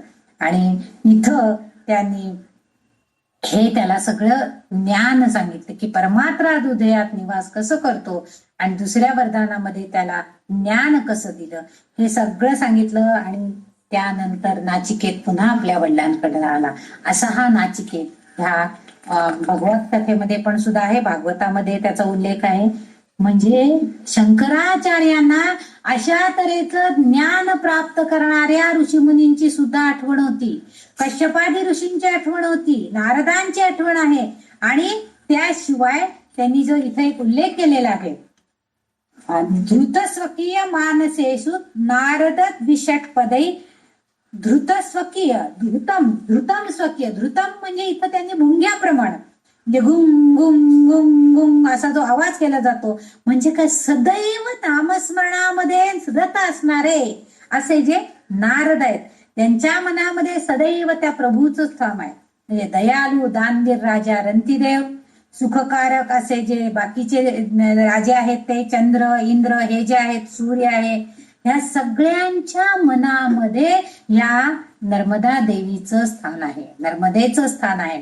हे तिच्या जलाच्या पावन असं स्थान, तिच्या जलामध्ये जी पावकता आहे, जे पतितता आहे, जे सगळं ती आपलं पाप हरण करणारी जी आहे, ते तीर्थाचं जे जल आहे, ते तीर्थ जलाची सात्विकता तिच्या पाण्यामध्ये आहे, असं ह्या श्लोकामध्ये शंकराचार्यांनी प्रस्तुत केलेलं आहे. म्हणजे किती शंकराचार्यांनी आपल्याला किती जणांचं उदाहरण दिले आहेत की म्हणजे तुम्ही मानव लोक फक्त नर्मदेला एवढ्यासाठी मानू नका, हे मोठमोठे ऋषी मुनी देव राजे सगळ्यांनी ह्याची पूजा केलेली आहे, मग तुम्हाला काय करायला हरकत आहे, असंच थोडक्यात जणू शंकराचार्यांना आपल्याला सांगायचंय.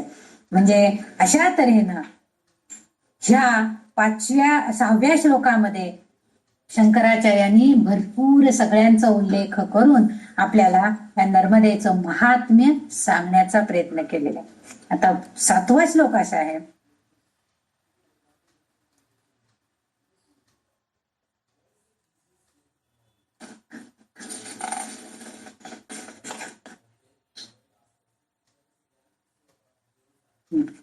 सातव्या श्लोकामध्ये पुन्हा तिने अलक्ष लक्ष लक्ष पाप लक्ष सार सायुधम ततस्तु जीव जंतु तंतु भुक्ती मुक्तिदायकम वीर्यांची विष्णू शंकर स्वकीय धाम वर्मदे स्वदीय पाद पंकजम नमामि देवी नर्मदे. आता अलक्ष लक्ष मगाशीचा अर्थ आहे अदृश्य आणि अदृश्य पाप आणि दृश्य पाप.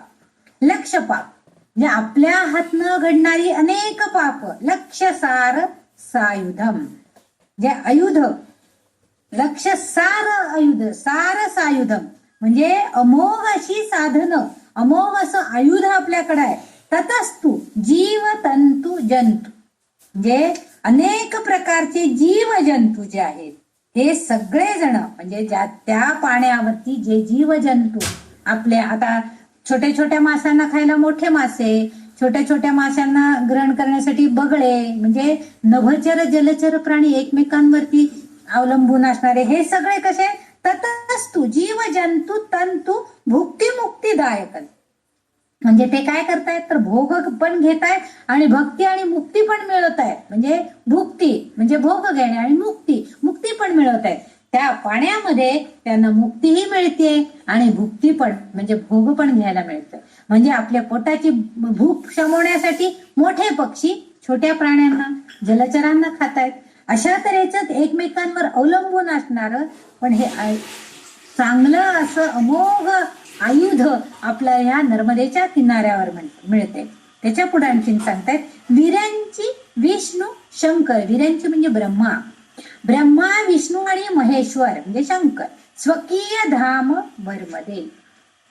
खूप सुंदर यांनी वर्णन केले शंकराचार्यांनी की ब्रह्मा विष्णू आणि महेश या तीनही आपले जे स्थिती चालन पालन करणारे संहार करणारे अशा ज्या या तीन शक्ती आहेत या तीनही शक्तींचं स्वकीय धाम त्यांचं हे निजधाम निज शक्ती ही सगळी ह्या नर्मदेच्या किनाऱ्यावरती आहे.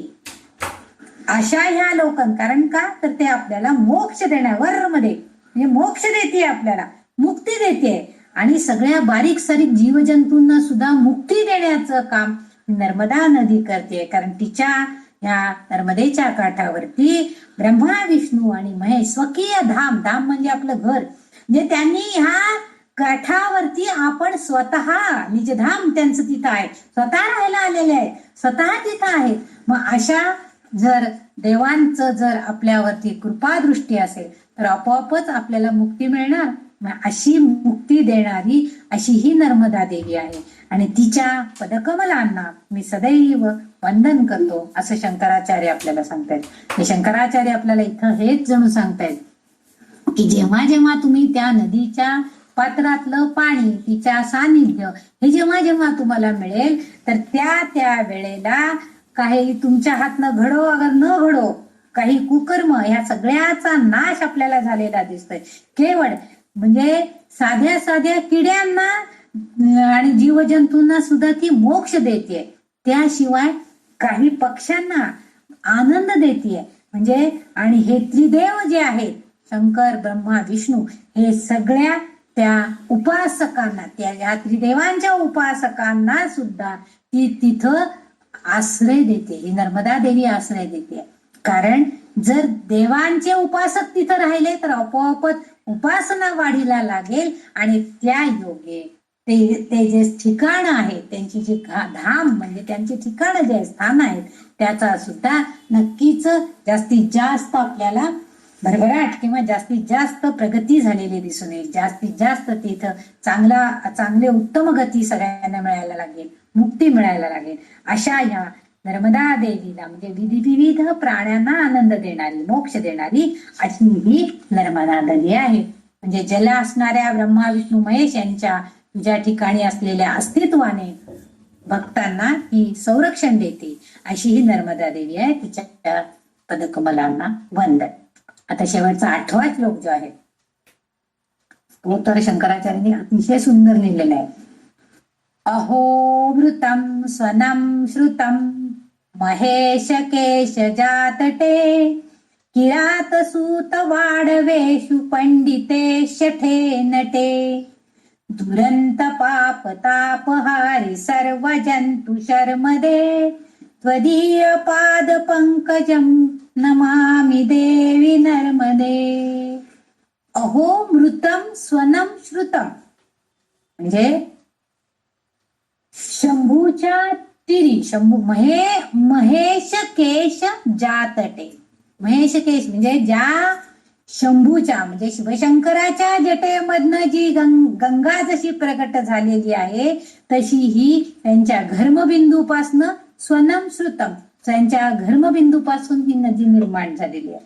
आणि त्यामुळं किरात सूत किरात म्हणजे भिल्ल किरात सूत किराताचा मुलं भिल्ल सारथी हे काही पंडिते शठे नठे म्हणजे काही पंडित लोक.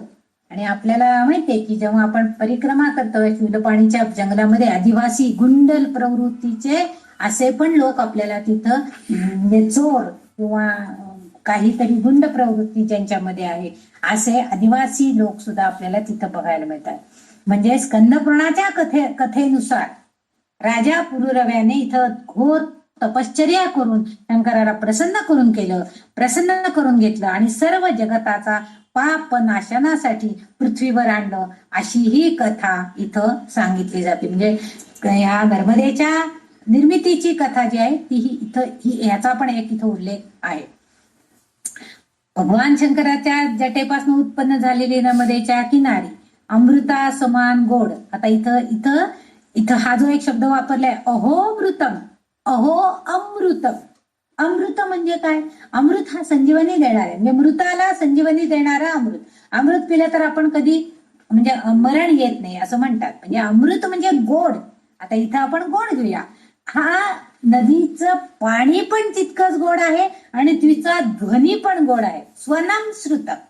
तिचं जे खळाळताना जो एक आवाज येतो, जो एक लय आहे, ती सुद्धा इतकी गोड आहे. स्वनम श्रुतम, तो आपल्याला ऐकायला मिळतो. अमरत्वाचा ध्वनी म्हणजे अमृता समान असणारं पाणी, अमृता समान असणारा गोड ध्वनी ऐकायला मिळतो. आणि त्याच नदीच्या काठावरती भिल्ल, सारथी, ब्राह्मण, विद्वान, पुंडलो यांचं सुद्धा घोर पाप आणि त्रास नष्ट करणारी अशी ही नदी आहे. सर्व प्राणी मात्रांना सुखकर होणारी दुरंत पाप सगळ्यांची जे चिंता, पाप, ताप सगळं हरण करणारी, त्यांची जी विपरीत अविचार ज्यांच्या मनामध्ये आहे, शठे नटे म्हटलेले आहे, ज्यांच्या डोक्यांमध्ये विचित्र विचारी विचार आहेत. म्हणजे आता या शूलपाणीच्या जंगलामध्ये वगैरे जे आदिवासी आहेत ते काय करतात, परिक्रमावासी येतात, त्यांना लुटून त्यांच्याकडचं सगळं काय काढून घेतात. जे असे अविचारानं वागणारे जे लोक आहेत त्या सगळ्यांना, या प्राणी मात्रांना सगळ्यांना सुखकर होणारी अशी ही नर्मदा नदी आहे. आणि हिच्या चरणकमलांना मी वंदन करतो. म्हणजे शंकराचार्यांना ही सगळी कल्पना होती की पुढं परिक्रमावासी लोकांना या शठ नठ, म्हणजे आपण म्हणतो ना शठ आणि ठका ठक वगैरे असे जे आपण शब्द प्रयोग करतो ते का, की जशास तसं वागणूक आपण दिली पाहिजे. शंकराचार्यांना ही कल्पना होती की परिक्रमावासी हे जे सात्विक प्रवृत्तीचे लोक परिक्रमा करायला येतील त्यावेळेस त्यांना त्या गुंड प्रवृत्तीच्या लोकांची गाठ पडेल, परंतु त्या प्रवृत्तीच्या लोकांचं रक्षण करण्याचं काम सुद्धा ही मैया करते. तुम्ही कोणी जर त्या चितळेबाईंचं एक पुस्तक आहे चितळ्यांचं, तर त्यांनी स्वतः सांगितलेल्या अनुभूती पण आहेत, त्यांची प्रत्यक्ष व्याख्यानं पण झालेली आहेत. तर त्यांनी सांगितलं होतं शूलपाणीच्या जंगलामध्ये जेव्हा त्या जायला निघाल्या तर त्यावेळेस त्या स्त्री होत्या, त्यामुळे ह्या सगळ्यांनी सांगितलं की ते लोक जे आहेत ते अंगावरची वस्त्र सुद्धा काढून घेतात आपल्या, आणि पुरुषांना तरी अक्षरशः नग्न अवस्थेमध्ये ते शूलपाणीचं जंगल पार करावं लागते. आणि तुम्ही तर स्त्री आहात, ते काय योग्य नाहीये, तर तुम्ही आमच्याबरोबर येऊ नका. ठीक आहे म्हटली. त्यावेळेस त्या गेल्या नाहीत त्यांच्याबरोबर, परंतु नंतर त्यांचे मिस्टर आणि ते दोघंच त्या अलीकडच्या आश्रमामध्ये राहिले. आणि जेव्हा पुढच्या आश्रमामध्ये ते लोक अजून चालतच होते, पण त्या आपल्या पतिराजांना म्हणाल्या की मी सप्तशतीचा पाठ करते आणि नर्मदा ही एक स्त्री आहे, देवी आहे आणि कुमारिका देवी आहे. आणि ती नक्कीच, कारण चितळे हे कोकणस्थ आहेत आणि त्यांच्याकडे कुमारिका देवीची अष्टमीला पूजा केली जाते. आणि त्यांनी सप्तशतीचे पाठ पण करत होत्या, म्हणून त्यांनी सांगितलं नाही, मी सप्तशतीचे पाठ करते, ती देवी मला नक्की संरक्षण करायला येईल, मला ह्या जंगलातनं तुमच्या बरोबरच यायचं आहे. काय माझं होईल ते होईल, जे काय होईल त्याला आपण दोघंही साथीनं तोंड देऊया. आणि ते नवरा बायको दोघंही निघाले पाठोपाठ, त्यांच्या पाठोपाठच हे लगेच गेलेच. पण वैशिष्ट्य असं की ते जेव्हा किरात म्हणजे ते जे भिल्ल लोक त्यांच्या समोर आले तेव्हा फक्त त्यांनी एवढंच सांगितलं की ठीक आहे, तुम्हाला काय हवं ते घ्या, काय हरकत नाही, पण माझी सप्तशतीची जी पाठाची जी शक्ती आहे ती शक्ती नक्कीच मला ह्याच्यातून पार नेईल एवढी माझी खात्री आहे, ती मैया माझ्या सहाय्याला येईल. एवढंच त्या म्हटल्या आणि हात जोडून उभं राहिल्या. बाकी त्यांनी काहीही केलं नाही. ते लोक आपोआप बाजूला झाले आणि ह्या म्हणजे चितळेताई अगदी म्हणजे अलगद म्हणतो आपण तसं सुखासीनपणे त्या पुढं परिक्रमेमध्ये गेल्या.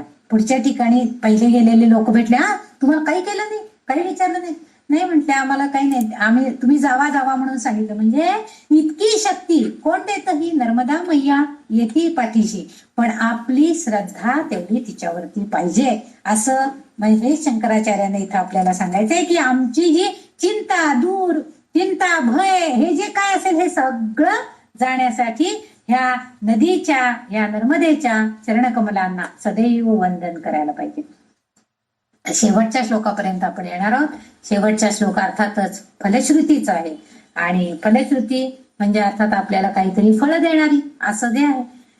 इदंतु नर्मदाष्टकं त्रिकालमेव ये सदा पठन्ति ते निरन्तरं नयान्ति दुर्गतिं कदा सुलभ्य देह दुर्लभं महेशधाम गौरवं पुनर्भवानरान वै विलोकयन्ति रौरवम् इति नर्मदा अष्टकम संपन्न. इथं नर्मदा अष्टकाचे 8 श्लोक पहिल्यांदा त्यांनी त्या नर्मदेचं महात्म्य, नर्मदा कशी आहे ते सगळं सांगितलं. आणि इथं आता ह्या नर्मदेची स्तुती करणारे, नर्मदा अष्टक सदैव वाचणारे यांना काय फळ मिळणार आहे? इदंतु नर्मदा अष्टकम त्रिकालमेव ये सदा. म्हणजे दररोज त्रिकाल 3 वेळेला. म्हणून आपल्याकडे समजा इतर वेळेस जरी आता आपण घरी आल्यावर इतक्या वेळा वाचत नाही, पण नर्मदेच्या परिक्रमेमध्ये सकाळी एकदा आंघोळ झाल्यावर आणि संध्याकाळी आपण जिथं मुक्कामाला असतो निदान 3 वेळा नाही पण कमीत कमी 2 वेळा तरी नर्मदा अष्टक रोज वाचून घेतात, की जी ती नर्मदा मैया आपल्या साह्याला यावं अशी ती त्रिकाळ, तिन्ही त्रिकाळ म्हणतो ना, पण तसं त्रिकाळ हे स्तुती सदैव रोज जो म्हणतो त्याला त्याची कधीही दुर्दशा होत नाही. त्रिकाल देव मे सदा पठन्ति ते निरंतरम न यांती दुर्गती कदा. दुर्दशा कधीही त्यांची होत नाही. कधीच म्हणजे त्यांना काही गुण कधीच ना असे उणे, कधीच काही गुण त्यांच्यामध्ये असत नाही. म्हणजे त्यांना कधीही काही कमी पडत नाही. शंकर म्हणजे आणि पुढच्या ओळीला म्हणताय सुलभ्य देह दुर्लभम महेश धाम गौरव. हे फार महत्वाचं आहे. महेशधाम जे ज्या शंकरांच्या धर्मबिंदू पासून ही नर्मदा निर्माण झालेली आहे त्या महेशांचं म्हणजे शिवलोक, त्यांचं जे ठिकाण आहे शिवलोक, त्या ठिकाणी त्या मनुष्य प्राण्यांचे 3 वेळेला त्यांना वाईट अवस्था कधी येत नाही, आणि त्या मनुष्य प्राण्यांना अवघड असं मनुष्य प्राणीचं जो जन्म आहे या अवघड काळामध्ये सन्मानाने सहजपणे शिवलोकात जाता येते. शिवलोकात जाणं म्हणजे मुक्ती, म्हणजे यांना पुनर्जन्म, पुनर्भवा नरा नवई, पुनर्जन्म त्यांना नाहीच, पुन्हा जन्म त्यांना येत नाही. ते सहजपणे शिवलोकात प्राप्त होतात. जन्म मृत्यूच्या फेऱ्यातून ते कधीच त्यांची सुटका होऊन जाते. जन्म मृत्यूच्या फेऱ्यात ते कधीच पडत नाही. त्यांना पुनर्जन्म नसतो. म्हणजे शिव आणि त्याच्या शेवटी आणखीन त्यांनी फार सुंदर वर्णन दिलेलं आहे. पुनर्भवा नरा नवई विलोकयांती रौरवम. रौरव म्हणजे नरक, म्हणजे नरकामध्ये तर असे लोक म्हणजे ज्यांनी नर्मदा परिक्रमा केली आहे, नर्मदेचं अष्टक जे रोज वाचतायत त्यांना रौरव म्हणजे नरकामध्ये कधीही जागा नाही, म्हणजे कधीच ते नरकामध्ये जाणार नाहीत. म्हणजे त्याचा अर्थ त्यांना शिवलोकामध्येच जागा मिळणार आहे, स्वर्गमोत लोकामध्ये जागा मिळणार आहे, म्हणजेच त्यांना मुक्ती मिळणार आहे. म्हणजे ते रौरव नरकाकडे ते कधीच बघणारच नाहीत. कारण का तर त्यांनी नर्मदेचे अष्टक इदंतु ते नर्मदाष्टकम त्रिकालमेव ये सदा. तिन्ही त्रिकाळ कमीत कमी 1 वेळा तरी जरी वाचन झालं तरी पुष्कळ आहे ना. त्या अष्टकामधून आपल्याला शंकराचार्यांनी ती शक्ती प्रदान करण्याचा प्रयत्न केलेला आहे, सांगितलेला आहे. ते अष्टक आपण निदान कमीत कमी 1 वेळेला, अगदी रोज नाही झालं, निदान मंगळवारी शुक्रवारी एक देवी स्वरूप नर्मदा मानून जरी आपण वाचलं तरी सुद्धा ती शक्ती आपल्याला ती नक्कीच प्रदान करेल. कारण निधी म्हणजे शंकर, या शंकराच्या ठिकाणी लाभणं हे खरं तर कठीण, म्हणजे शिवलोकामध्ये जाणं हे आपल्यासाठी खरं तर कठीण गोष्ट असते.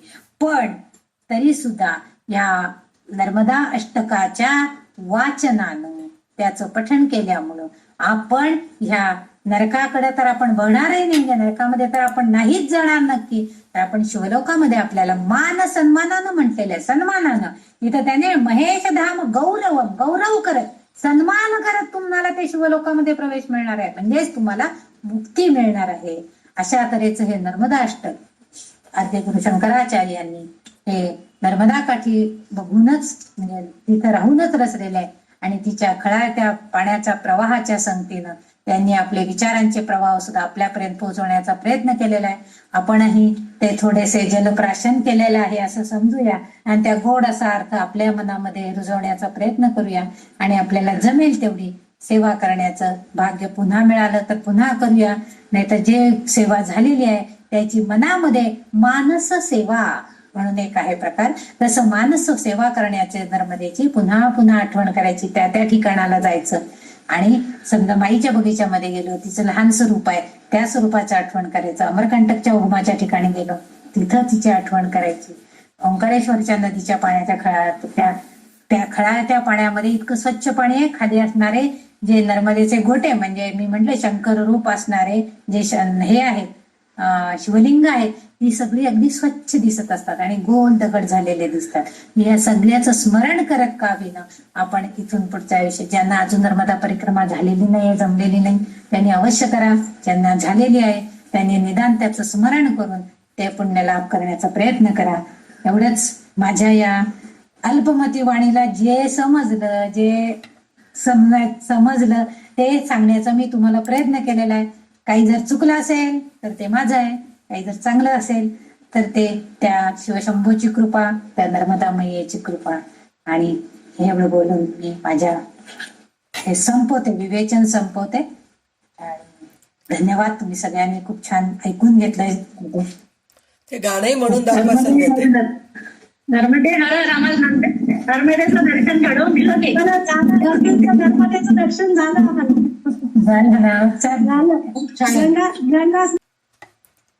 या नर्मदा मैयाच्या अष्टकामधनं शंकराचार्यांनी स्तुतिगान केलंय. पण मला जेव्हा नर्मदेची परिक्रमा करून आल्यानंतर पुन्हाही एकदा त्या नर्मदेचं दर्शन व्हावं अशी इच्छा मनामध्ये होती आणि त्यावेळेस मला जे काही सुचले ते शब्द मी या काव्यामध्ये ग्रथित केलेले आहेत, काव्यामध्ये लिहिलेले आहेत आणि ते मी आपल्या पुढं सादर करणार आहे. मैया कृपा कधी करणार, मैया कृपा कधी करणार, तव जलधारा दर्शन मजला आता कधी घडणार, मैया कृपा कधी करणार, मैया कृपा कधी करणार. मी अहंकारी पतित पापी, मी अहंकारी पतित पापी, अपराधांसह ही तर भक्ती, अपराधांसह ही तर भक्ती. दीनपतितया तव बाळाला, दीनपतितया तव बाळाला कुशीत कधी घेणार, मैया कृपा कधी करणार, मैया कृपा कधी करणार. पिता पुत्रीची जोडी नामी, पिता पुत्रीची जोडी नामी, पावन सलील रेवा माई, पावन सलील रेवा माई. विमल मधुरया जलधारानी, विमल मधुरया जलधारानी कंकर शंभू होणार, मैया कृपा कधी करणार, मैया कृपा कधी करणार. तुझ्या आश्रया मुनिगण येती, तुझ्या आश्रया मुनिगण येती, जपतप करुनी पावन होती, जपतप करुनी पावन होती. कृपा प्रसादया पामर जीवा, कृपा प्रसादया पामर जीवा, भवदूरची होणार,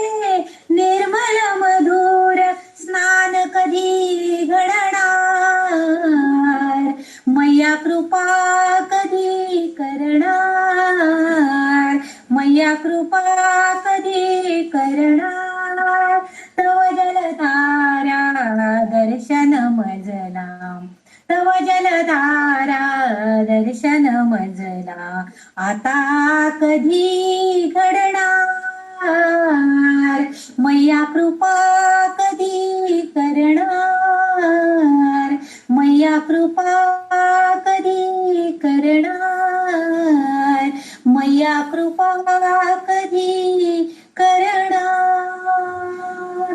नर्मदे हर. नर्मदे हर.